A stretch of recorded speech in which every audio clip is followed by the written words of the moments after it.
Hey Waffle Gang, I do hope you're well. My name is Mark and today we're checking out some more relationship stories, and if you do love a Reddit story, why not consider hitting that like, subscribe, maybe that notification bell too. Well, let's crack on with today's first story, which comes from FS In-Law, who says, "Am I the arsehole for telling my brother's fiance that we don't owe her a family? My female 25 stepbrother Nico 29 has recently got engaged to a woman called Jenny after dating for 2 years. We all tried to welcome Jenny, especially knowing that she grew up in the foster care system and didn't have a family. We tried to get to know her, but she seemed to want an instant intimate connection rather than building one. Me and my younger stepsister Chelsea 22 bore the brunt of her neediness, but our parents have also expressed concerns. Since she has met us, she's been trying to insert herself into pictures, family disputes and social events. She has no boundaries. We've all talked to Nico about it so many times, even sitting him down as a family, and he keeps saying he will talk to her, but nothing changes. And it's got worse since the engagement. She tried to make me her maid of honor, demanded my mother throw her a bridal shower, started calling my parents mum and dad, even though they asked her not to, and reached out to distant family members that we don't even talk to tell them about the engagement. Last week we were all, Chelsea, Nico, me and our partners, staying at our parents' place. Jenny, Nico and my boyfriend were the only ones not up yet, and the rest of us were in the kitchen. Chelsea, my mum and I were talking about taking a weekend trip. Jenny came in, having overheard us, saying it sounded like fun, and proceeded to invite herself along. I was pretty annoyed by this and said she couldn't just invite herself. Jenny said, "Why wouldn't she be invited?" I said, "Because marrying Nico doesn't give you a blanket invite to every single thing all his family does." Jenny got upset and said she would really like to be included in our family, since it was the only one she knows and she doesn't have a proper family. I said, "I know that and we all sympathize, but that doesn't mean we owe you a new one." The whole room was silent and Jenny got up and went back upstairs. She didn't come out the rest of the day, but Nico came down to chew me out over what I said. Our parents defended me, saying he had an opportunity to talk to Jenny and he didn't. He and Jenny left the same day, and he's now only keeping low-level contact with everyone. When I've spoken to him since, he's just said I went way too low with what I said to Jenny and that I've sent her back mentally and she's been really down. I do feel bad, but I also feel like Jenny has been overstepping. We're all open to a relationship with her. We all have good relationship with partners in family, but she just never really made a genuine effort to build relationships with us. She just decided she was entitled to them, which I think isn't fair. I don't know if I should reach out to Nico or Jenny with a more fervent apology, which I will if I have really screwed up here. I don't want to be the reason Nico stops talking to us. I just feel like he dropped the ball by letting it get to this point. Edit. Okay, I'm adding this because I thought it was implied, but maybe not. We do push back when Jenny is being intrusive. I can't count how many times I've said, "Jenny, I'm not comfortable talking about my sex life / therapy and medication, etc. It's really personal. Can we just change the subject?" We move on from the conversation, but the next time I talk to her is back to square one. Same with my parents. They politely ask her not to call them mum and dad, and she stops for the duration of that conversation, and then starts again next time. We've never had a more in-depth conversation with her. We offered and Nico said no. He would talk to her. Edit 2.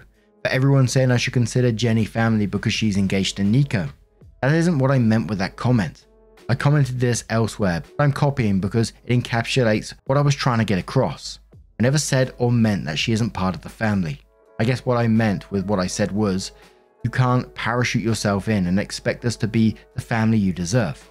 Because the family every person deserves is one with their mum and their dad, and it's happy and it's from birth, and you don't have to do anything to earn it. Sadly, not everyone gets that. I know I didn't, and I know how much it must suck for her to feel like she has to work for what other people got for free.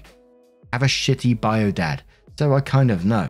You think, why do I have to be good and clever and kind and a million other things to have a good family while all anyone else has to do is just be born? And it's the worst. But when you come into a family that already exists, that's the way it is. They learn to love you and it takes time. My stepdad didn't love me the second he met me, or love me just because he loved my mum. He got to know me and figured out who I was as a person, and he loved me for me. We wanted to have that opportunity with Jenny, And maybe that doesn't feel good enough for her. I guess it's not really fair that she doesn't have the other kind of unconditional love, but I don't think that's up to us or anyone to fix. That's just my view.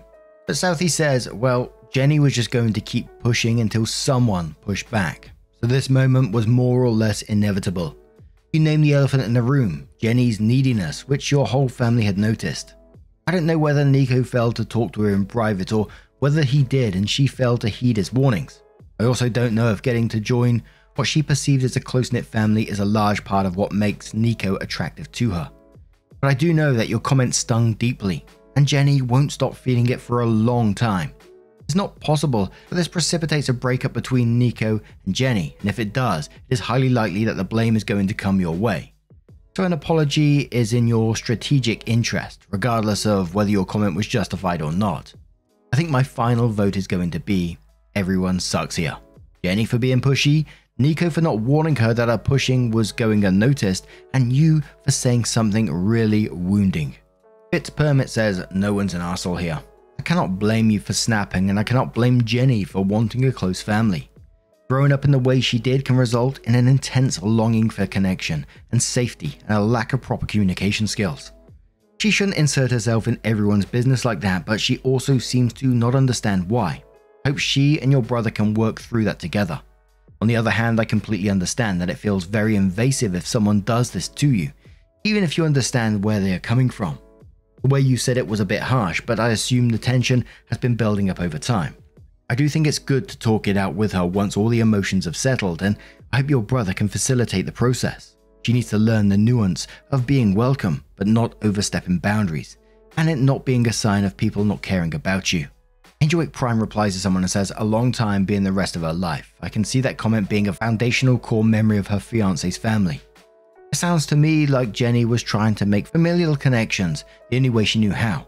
She didn't have a family the same way that OP did. OP coming out and saying crap like, we don't owe you a new family could easily be interpreted by Jenny as saying, just because you're marrying my brother doesn't mean the rest of us accept you. We all know the horror stories of the foster care system. Most kids just end up becoming a payday without any real family connections while growing up. Jenny was just trying to form those connections the only way she knew how, and OP's comment was a massive slap in the face.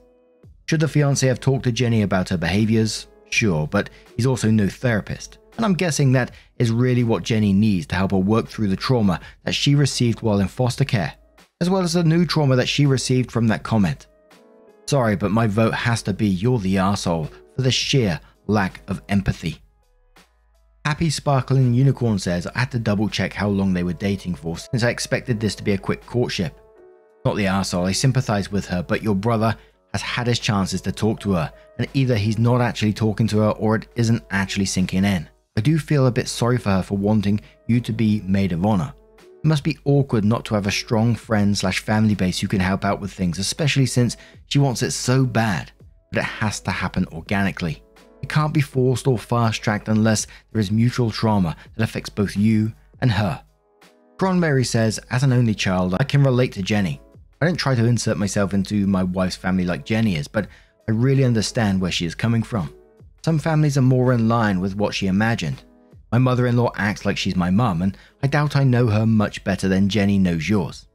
I've had girlfriends in the past, not a spouse, just a girlfriend, whose siblings or cousins fully embrace me as part of the family. Pretty much the reverse of what Jenny is doing. Not the arsehole because you guys are allowed to live your own way, but maybe cut her some slack. If she's acting like one of the family, just roll with it. Unless there are some other problems you haven't mentioned. There's no harm in humoring her most of the time, especially if it leads to a deeper connection.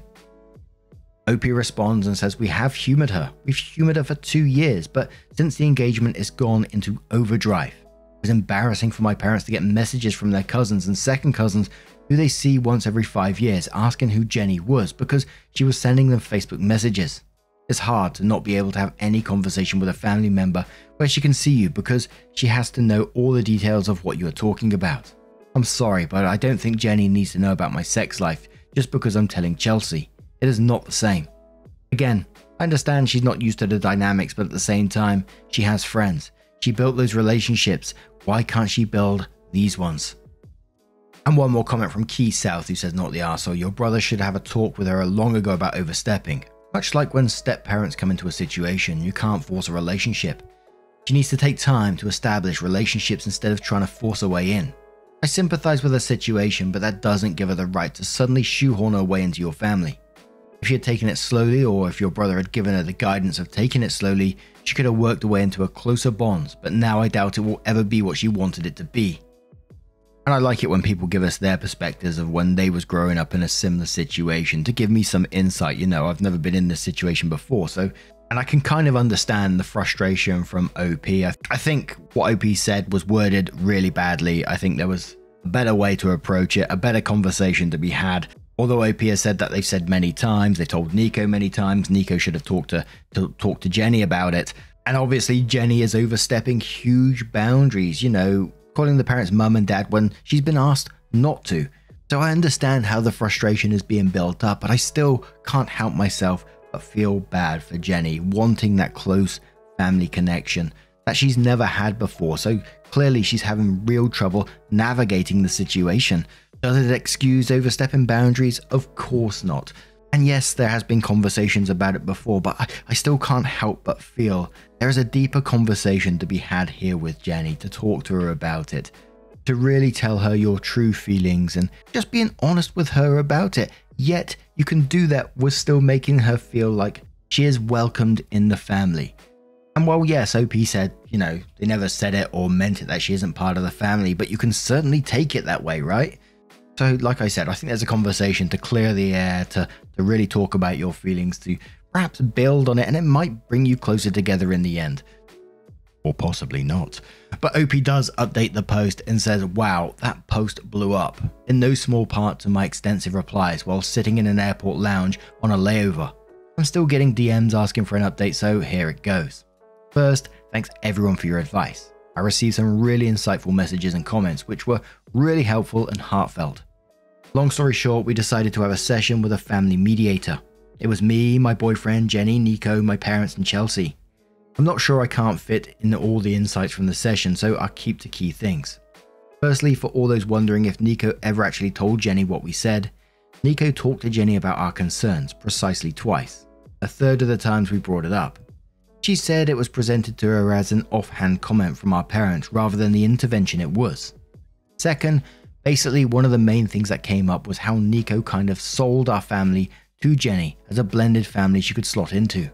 And she got really invested in that.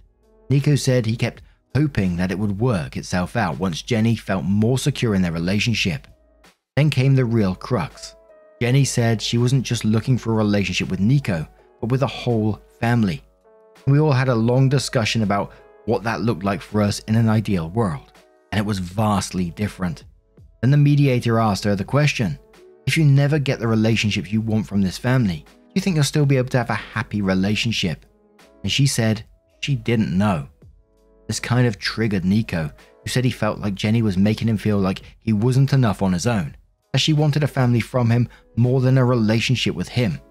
Then Jenny got upset and said why couldn't we all just try to be the family she needed, at which point my boyfriend had an uncharacteristic moment of insanity and went off on her. Then he and I left the room. I was right in the middle of lecturing him when everyone else came out except Nico and Jenny and said that they need the rest of the session to discuss what had been said. Nico came back to our parents' place later and said he and Jenny are taking a break, because she's ruminating on what the mediator said, and he's pretty crushed that she might not want to be with him if he doesn't come with a ready-made family attached. He said he was prepared to pretty much give up a family for her, but she won't give up the idea of one for him. He's now staying with my boyfriend and me until further notice. We haven't had any further conversations with him and Jenny. He's not in the headspace for it. If they stay together, I foresee a lot more mediation. At the end of the day, everyone on this thread was right in some way. I was an asshole for saying what I said in the way I said it, and this conversation between all of us should have happened earlier. Well, holy moly, that took a turn I wasn't expecting. So she's willing to abandon that relationship with Nico if she doesn't get the family she wants. I can understand why Nico's noping out of that situation, and I can only think that Jenny needs to seek some help, because in any relationship that she gets in, if she tries to shoehorn herself into those family relationships, I can only see this happening time and time again. But what do you guys make of this situation? Let me know your thoughts down in the comments below. And let's move on to another story. And our next story comes from the Am I the Arsehole subreddit from PhilosophyNo8518 and says, am I the arsehole for gloating to my ex's husband when my daughter chose me alone to fill a father of the bride role in her wedding? I have one daughter, Rosie, 25 female. Her mother and I divorced when she was 2 after I learned she was having an affair with John. John claimed he was Rosie's biological father, so a DNA test was done. I'm her biofather. I don't think it surprised many since Rosie looks a lot like me. My ex and John married once the divorce was finalized, and John became the biggest thorn in my side. He's always bragged about how I'm not Rosie's only dad and how she would grow up with both of us. He'd taunt me with things like, she'll like me more one day. You're just one of her dads now. You'll lose them both to me someday. And things of that nature. My ex wanted me out of the picture, so allowed this as she thought I would give up. But I love my daughter, and despite my hatred for them both, I was calm and civil when my daughter was present and watched my words even when she wasn't. John had been married when he and my ex started their affair. During the divorce, he learned both the kids involved were not his. He never saw them again. John and my ex never had any children together either, so he became determined to take over as Rosie's dad. John asked to adopt Rosie 6 different times while she was young, and she told me about it every time. He and ex attempted to change her last name to theirs and were denied by the judge. He attempted to get my daughter to follow in his shoes to become an accountant. When Rosie was 14, I was injured significantly and ended up in the hospital for several months and spent several more in rehab recovering. John took great pleasure in being there while I was not. He often painted it like I was some deadbeat. Rosie was never John's biggest fan, but that was the year he truly poisoned their relationship. She decided she wanted to join my business when she finished high school. I set her up as an apprentice so she could learn from my team, and it has been amazing. Now Rosie's engaged, and she asked me to walk her and her fiancé Seb down the aisle and to dance with the both of them. Seb does not have parents, and he and I have been close since Rosie met him 6 years ago. I was honored to be asked to do this for the both of them. John was enraged when he heard about this. He approached me while I was grabbing groceries and told me her fiancé can go fuck himself, but he's Rosie's dad and he should be dancing with her and walking her down the aisle. I was like, you know what? Fuck it, and gloated about the fact that she asked me over him. I told him Rosie told him exactly what he deserved, nothing. He said I should appreciate what he has done for Rosie more, but I gloated more. My ex and John both said I was an arsehole. They said I should not be so petty. My sister suggested, while not wrong overall, that maybe it would make Rosie's life harder with her mum and John. This is what gave me pause. Am I the arsehole? Now for me, usually I'm always like, there's better ways to deal with things, but you've held on to this for a fuckload of time. And this guy is basically taking you to your breaking point, and I can't blame you for it, to gloat in his face about it. He's been an absolute nasty arsehole to you all this time, so fair play to you in my opinion. A lot of people talk about being, like a justified arsehole in some situations, but even in this situation for me, it's a complete not the arsehole. Consequences to his shitty actions. But Greek American Dom says not the arsehole. In general, gloating is an arsehole move, but John brought all this on himself. He's been working to turn Rosie against you from the get-go. Piece of advice, going forward, handle this issue with grace. I'm not advocating for the high road. I'm actually advocating for even deeper revenge. The more grace you show, the better life you live, the greater relationship you have with Rosie and your future grandchildren, the more it will piss him off. Whew, spicy. Freckled Fraggle says not the arsehole. By your account, since Rosie was 2 years old, you've held it together, biting your tongue both in her presence and outside of it for 2 decades. I say your soul has reached its limit of proverbial boot print areas. Everyone has limits to which they can tolerate being dehumanized and disrespected. You rightfully reached yours. Rosie is now an adult, and if she were unable to handle any repercussions that would ensue from her wedding request, she shouldn't have made said requests. One minor outburst by you, which is what this was, minor, isn't going to overshadow the 2 decades worth of superhuman composure you've demonstrated to her. If anything falls on Rosie due to this instance, she'll handle it with resolve. not the arsehole. Nib says, not the arsehole, everyone has a breaking point. He pushed you to yours. Probably did not need to gloat, but I think you're fine. This could cause Rosie issues with her mum and what's his name. However, it sounds like Rosie is fully aware of their games. The most you need to do is apologize to Rosie and Seb, even if they weren't there or even know about it. And one more comment from Formal Independence who says, not the arsehole, what's wrong with celebrating a victory? But after reading everything, it's hilarious John claimed your child as his, but his own biological children weren't his. He's going to die without having a legitimate child. Karma, perhaps? He got someone else's hand-me-down wife and that's it. In my opinion, you took the win in the end, because you have an actual child and from what it seemed, a wonderful and fulfilling father/daughter bond. But now, I'm going to turn this one to you guys. What do you guys make of this situation? Do you think Opie was justified in what he said, or do you think he went too far? Let us know your thoughts down in the comments below. Now, just a huge thank you from the bottom of my heart for getting involved in today's stories. Your love, your support, your time always means the absolute world to me, so thank you so much. And don't forget to keep those pics coming in over on Twitter @MarkNarrations of what you're doing whilst you're listening. It absolutely makes my day. Thank you so much, and hopefully I'll see you in the next one. Take care and much love.